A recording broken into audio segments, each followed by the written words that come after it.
Okay, good one. Good question. Shh. So the question says the prologue usually gives the mythological background necessary for understanding the events of the play. So what you need to understand with the historical context is that these people believed these stories to be true. This is their religious belief. When they're talking about certain gods, they believe in these gods. It would be like us now picking a religion and saying that God doesn't exist and having an argument with that person from that religion saying that they're stupid or whatever. Okay? That would be very disrespectful and wrong to do that. We should not do that. And that's what you need to be aware of. Even when they're saying, oh, I believe in this and these gods, and we think that is a bunch of stories, this is, all phooey. If we were speaking to these people a few thousand years ago, they believed it. Okay, so if you think of your religion or religions that you are aware of, there are some of the stories that go with them. Okay, so creation stories or stories of your prophets, stories, other interesting stories that tell you how to behave or do certain things. Okay, so this is part of that mythology. We call it mythology because it was so long ago. Yes, for them, it was a very, very real thing. Okay? All right, paradox. Does anybody have any questions about paradox? Or we feel like we explained that early enough before? Yes? Okay. The additional information here, what's the additional information we talked about a little bit before with Daniel when he said why was that section of the play, or section of the theatre also called that? And I said that's sort of where they enter in from, and it's the corridors at the front of the Greek theatre. But mostly it's that first time we hear the chorus interacting with us. We know about episodes. The stasimon is where there's new information. Okay, so make sure you understand all of that information. This is where it also mentions choral odes. Okay, what's an ode? It's a song. It's sort of like a very poetic song. Okay, you can do an ode to something and it almost means like a tribute to something. Okay, what are the two words that are new there, and how might we understand them? Strophe and antistrophe. So tell me about when you read that, what does that mean? Selena, what does that mean when you read that? What do you understand it to mean? Okay, so if I read it out, it might help you. So here, the strophe is the part of the ode. So what's an ode? The song that the chorus chants as it moves from right to left across the stage. So basically, we have the whole chorus here. Half of them sing, then half of them sing. So it sounds like when they're singing on the right-hand side and it moves to the left-hand side, it sounds as if the music is moving. They don't all sing at the same time. Sometimes they do. Sometimes it's just this half or this half. Okay, and because they're singing and they're singing, it sounds like it bounces back and forth. Yep. Can the chorus be like divided on the stage, or do they have to be together? They could be, but they're often mostly together. Yep. Okay. How are they singing left and right? Well, because they're large. Oh. Yep. Okay, and it really is to sort of make it look a little bit like there's dialogue in there as well. Okay. Next one, Paean follows scene 5 and is a hymn in praise of a god, not in praise of God, but in praise of a god. Why am I emphasizing a god and not just saying God? There's a lot of gods. When I just say God, who am I referring to, or what am I referring to when I say God in this current climate? The Christian God. Okay, the Christian God is called God. Okay, Christianity wasn't around. Okay, there is no Christianity at this time. So they believed in many gods, and they used their stories of the gods to help them understand the world. So if something happened, why does the grass grow? Why do trees? Why are there birds? Because this particular God made this and this and this happened. Why does this happen? Because that God over there made this occur. Why is that occurring in my life? Because this God made that happen. Okay?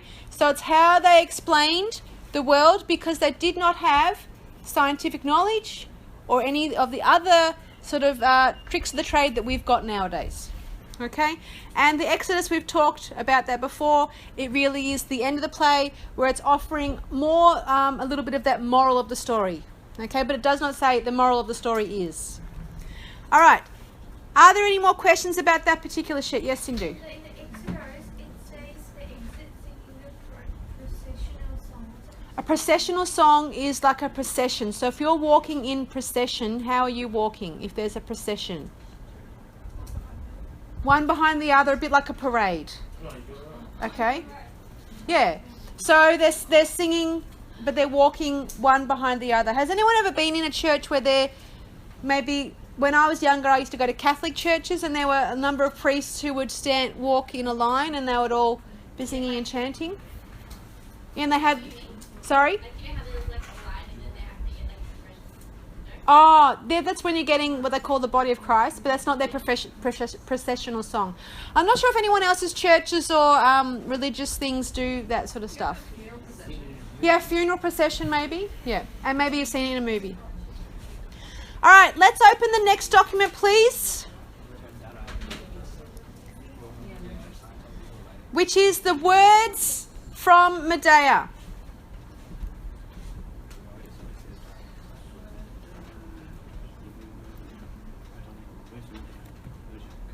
All right, do you need that sent to you as well, Ivana?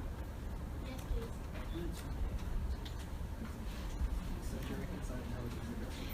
please. Scientology. Xenu, I think it is. I'm not commenting on Scientology. Guys, can you guys share with someone else? Because my computer is something. It's having a little attack. I don't really know what it's doing. Okay.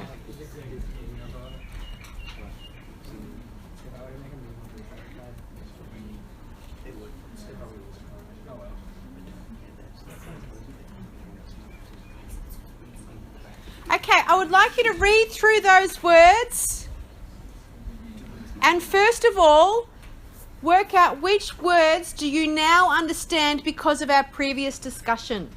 Okay, so share your discussion with somebody else. Talk to the person next to you. Which words do you now understand because of our previous discussion? And which words do you not understand and I need to explain to you?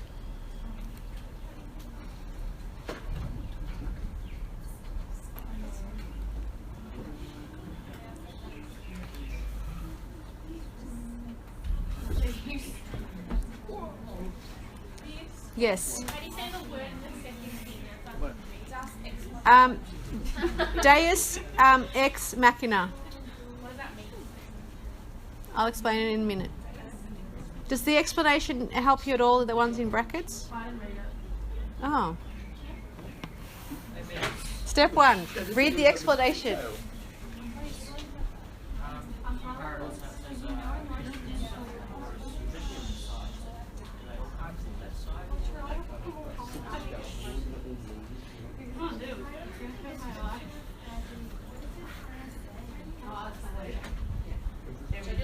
First of all, you're looking for stuff that you do understand, and you're making a little mental note of stuff you don't understand so you can ask questions.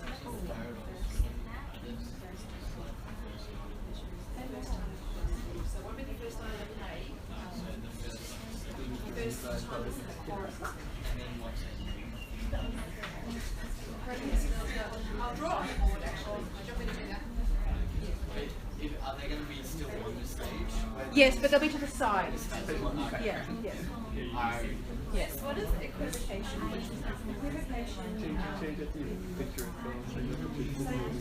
That's the background you're confusing.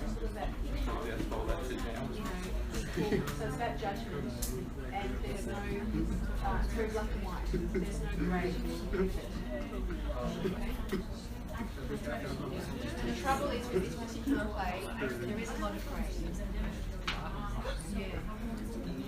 So you can't actually say, well, Medea is the evil one, Jason's fine. Yeah, because he's got many arms that are just as devilish as her. Alright, words we do understand, phrases we do understand, words and phrases we don't understand. Now and use in your essays as well.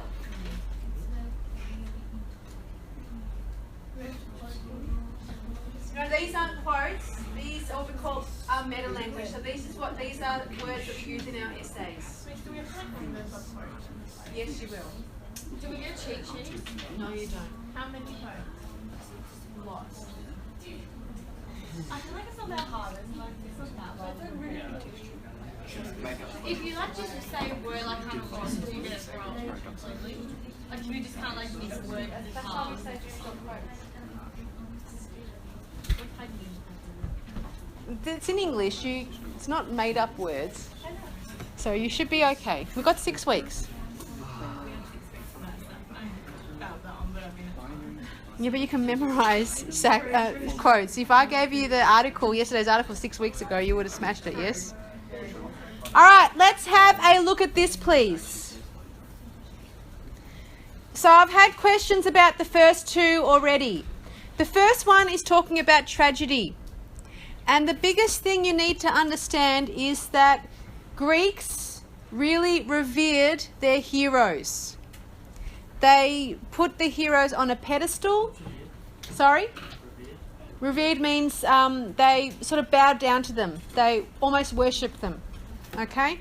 And so Jason was a hero. Now Jason is Medea's husband. What Euripides is trying to show is that he really is only a hero because of her actions. He has just as many good qualities, but he wouldn't have got there without her. But he and the rest of society only see his actions in this. He is the hero. Why is she not the hero? Why is she? Because she's an immigrant or a barbarian. She's an outsider, but she's also a woman. So she's not a hero. Okay, but there's sort of these questions that get thrown up. So in a tragedy, the hero is often forced to reflect on aspects of their life and understand how things are a bit different, okay? Or they get forced into accepting that maybe they were wrong about something. And with this one here, it says here, the hero finds that long-held beliefs or versions are versions of ignorance. So in this particular one, it's all about arrogance. Jason's arrogance, Medea's arrogance, people's arrogance. And we call the type of arrogance they have is hubris. H-U-B-R-I-S, hubris. Okay? And the only reason he finally sees that his arrogance has caused his downfall is because his children are killed. He is not able to see this flaw in himself until that death occurs. Up until the children are killed, Jason is like, I'm right. I'm right. Yeah, but I'm right. Yeah, but I'm right. I'm right. Yeah, but I'm right. The kids are killed, and he's like, oh. No, that's when he realizes maybe I was a bit too big for my boots. Maybe if I'd been a bit more humble. Maybe if I just sort of saw other points of view, maybe I now realize that I was just as complicit in this issue as everybody else that I was blaming for this problem. Okay? Deus ex machina. So here, they believe in gods. Yes? They actually believe, if you watch any of those movies, the gods literally live up there and look through, they push the clouds away and they look down and they watch them.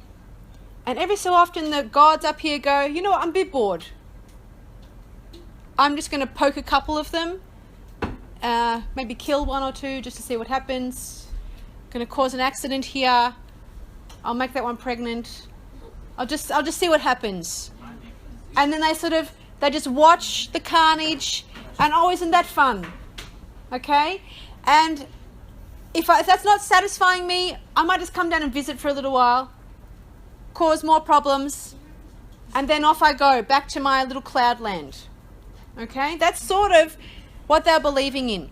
So to represent that, they would have this crane type thing on stage that would lift actors up to show that it represented the god because it was higher, elevated. Yes? The other thing about Medea you need to understand is she is the granddaughter of the sun god Helios. So she is part god. So suddenly she's got human qualities and godlike qualities, and she is also used in this particular thing, in this particular play, to make comments on the role of gods in our particular life. How this particular phrase is now used in modern society, it's now a plot device. Because what happens if Medea, you have this whole play, she essentially gets away with murdering her children because the gods come in and take her away and go, yeah, you know what, she doesn't have to get punished anymore, we're just going to put her over here, fine, that's done, get over it. And so nothing else happens, so the gods have acted in this way. With modern plays, it's if the whole thing, it's a plot device where what you expect, the reasons for it don't actually occur. So this whole, if you think of the Wizard of Oz, yes? There's a tornado, she gets taken away, she suddenly lands in this land of Oz, but really what you've realised is the whole thing was a dream in the end anyway, because she was actually knocked out and she was unconscious, and then when she gets back home she's just come to from her coma. So none of that really happened, you just imagined it. That's really quite... Has anyone watched those shows? There was one when I was in the 90s, I think probably before you were born or as you were being, thought about. It's called E Street. And I was heavily invested in it. Went on for, I think, quite a few series. I was, really, really watching it on and on and on and on. And then suddenly they cancelled and they have to finish it off. So they literally, the final episode was, all 7 seasons have been a dream. And you're like, oh, that is so unsatisfying. It's really ridiculous. You're really invested in this story, and then they go, now it's a dream.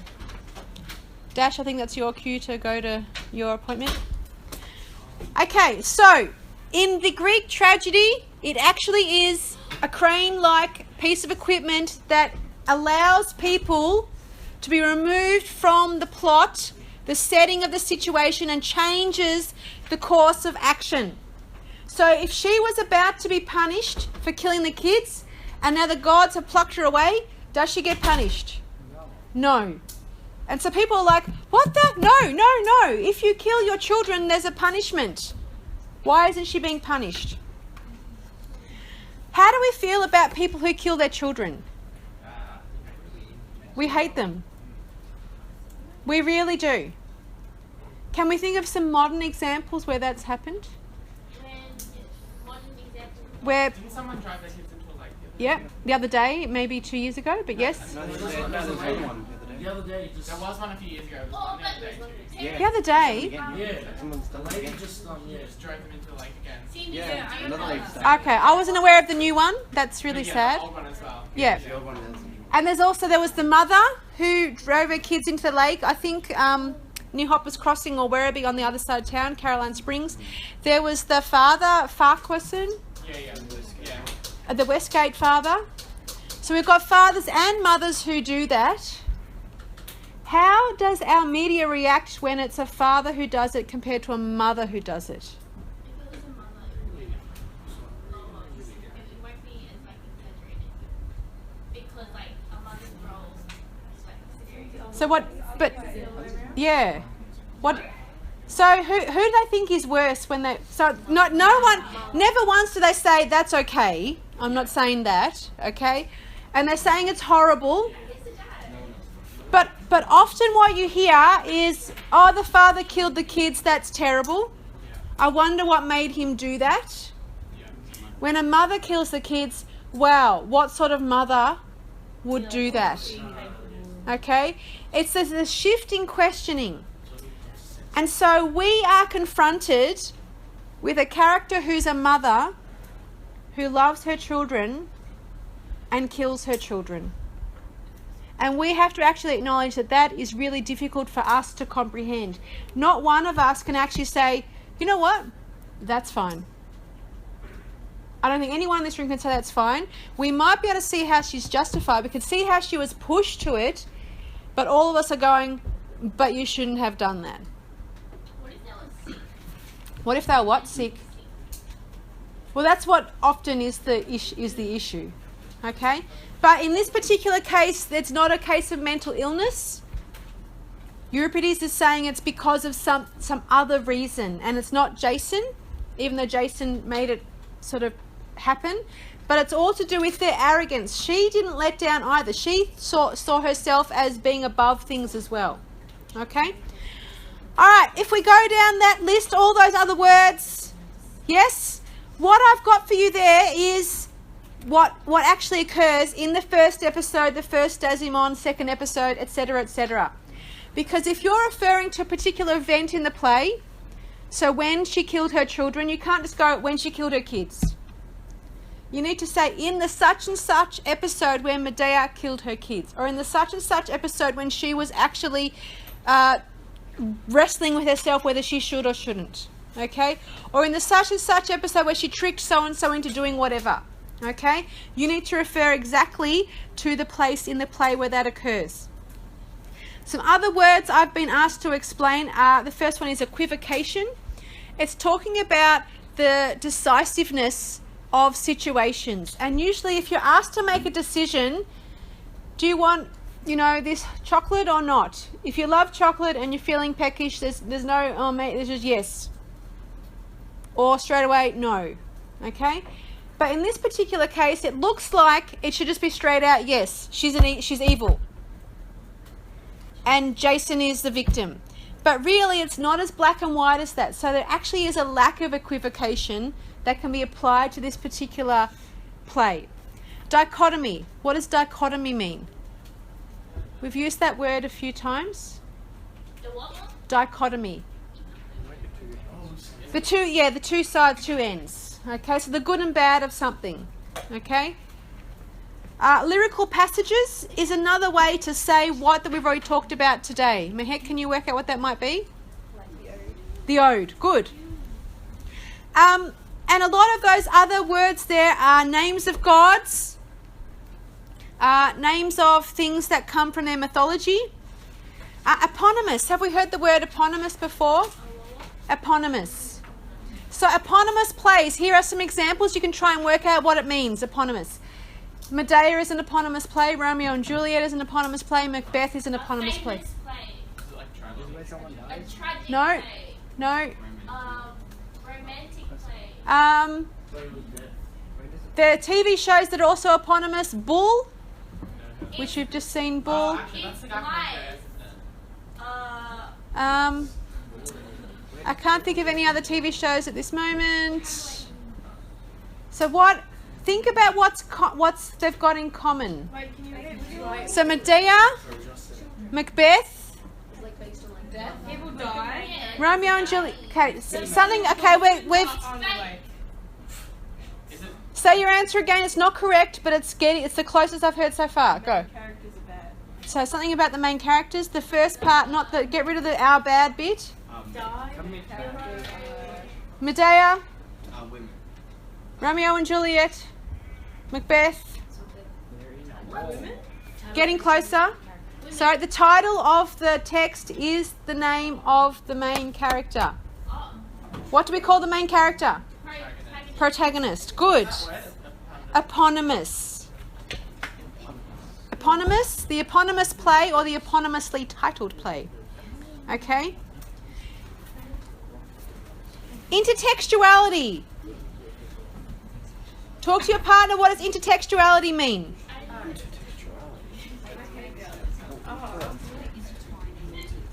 Yes, but what else?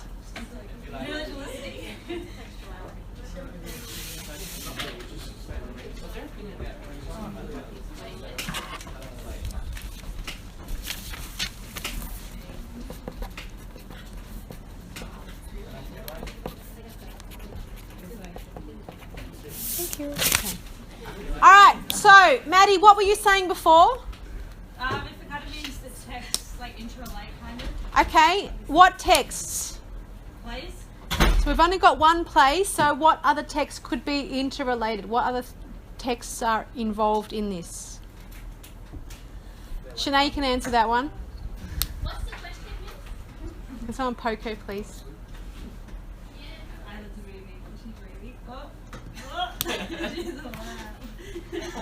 Alright, so texts are other stories or other poems or other things like that. So they're actually referring to lots of their stories, their poetry, their mythology.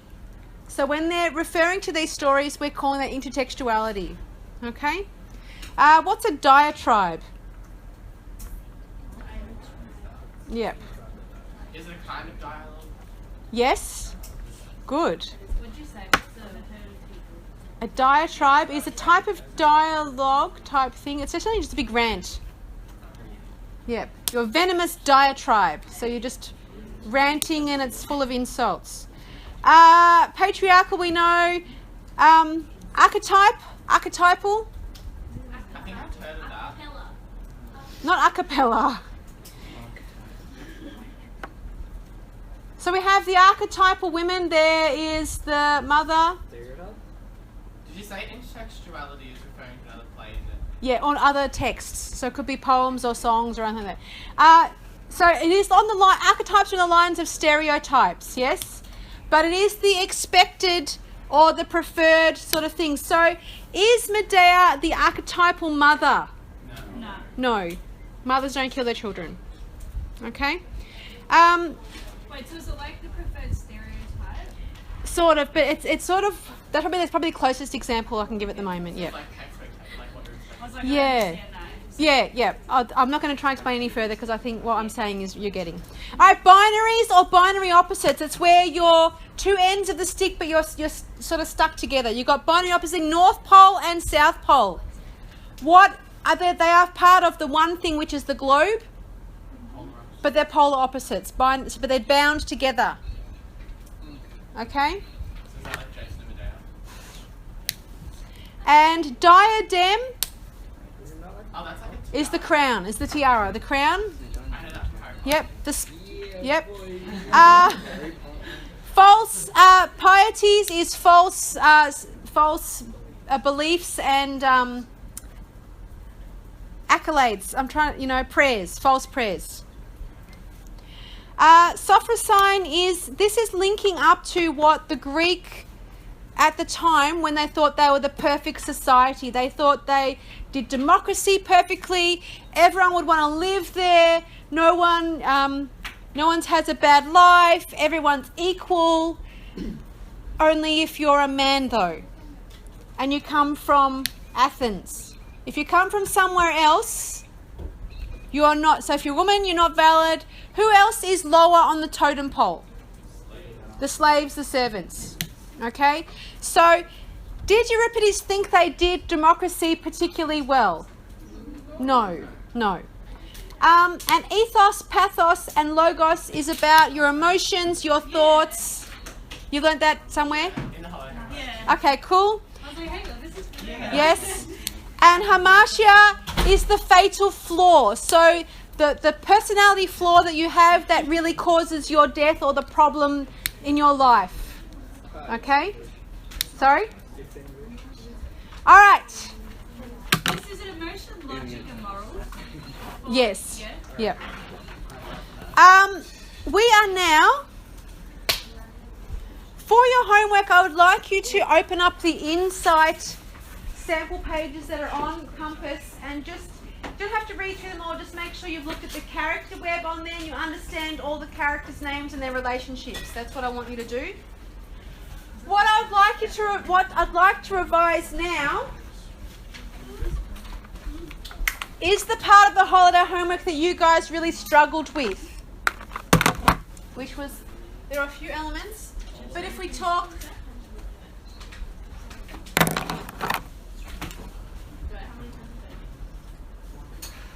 okay, if we talk about context, what is context? Ivana, what is context? I would like everybody to talk to the person next to them and remind each other what you think context means. If I was to ask you to give me the context for Medea, what are you actually giving me? Background Okay, so talk to your partner about what context means.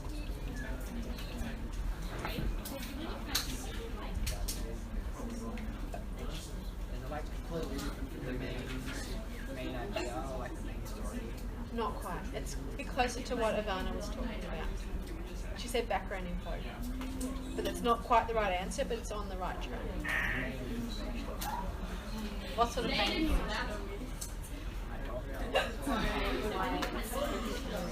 Okay, here is my example. I write a book. I can't draw a book there. I've written my book. Okay? I've written it this year. It gets published this year. I'm that good. I can write a book that quickly and it gets published 2017. Okay? My book has a bunch of characters and it's all during the 1920s. Is this my context or my setting, or is this my context? That's your context. Okay, what's this? Setting. So I've set this here, but I'm writing it from here, which means how I would have lived my life in the 1920s is very different to how I lived my life here. Yes? If you think of me, if I was exactly the same, I'm a woman, a teacher, whatever, would I have even been a teacher? No. Probably wouldn't have been educated. I'm not rich in terms of, you know, a millionaire or anything like that, so I would have been working as a maid somewhere. There's lots of different things that would have changed my life. So if I'm writing a feminist story,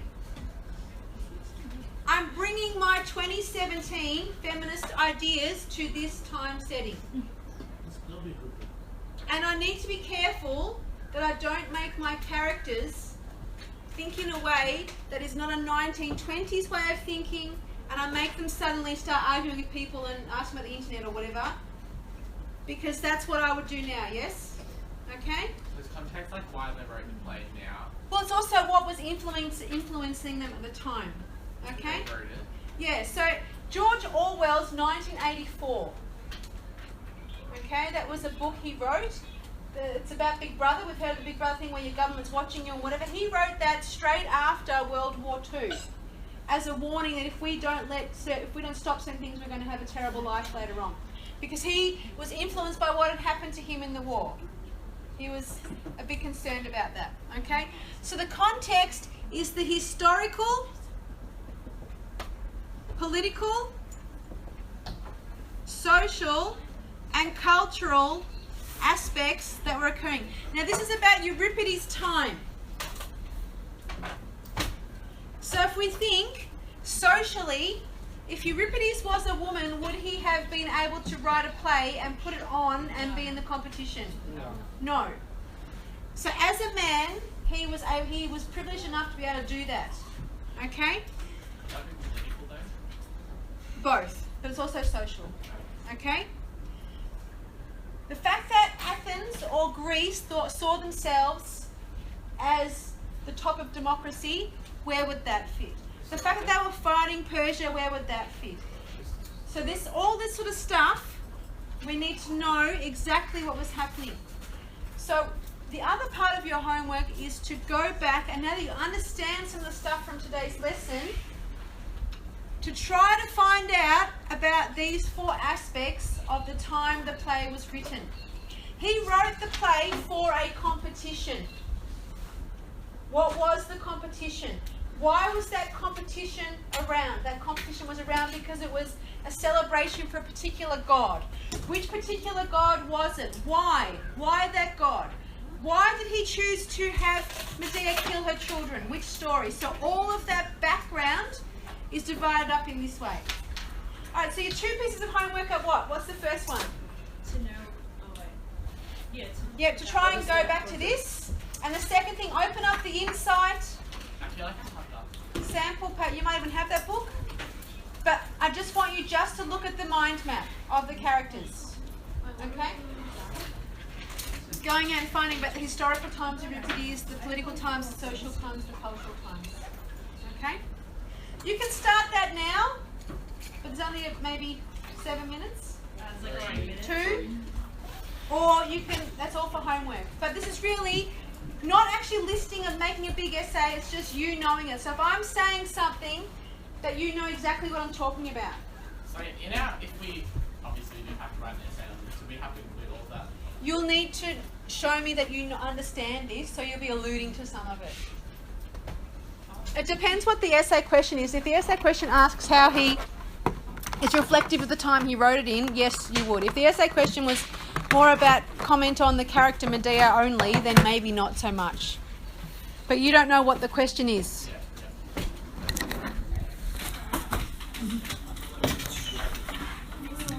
All right, that's not our bell.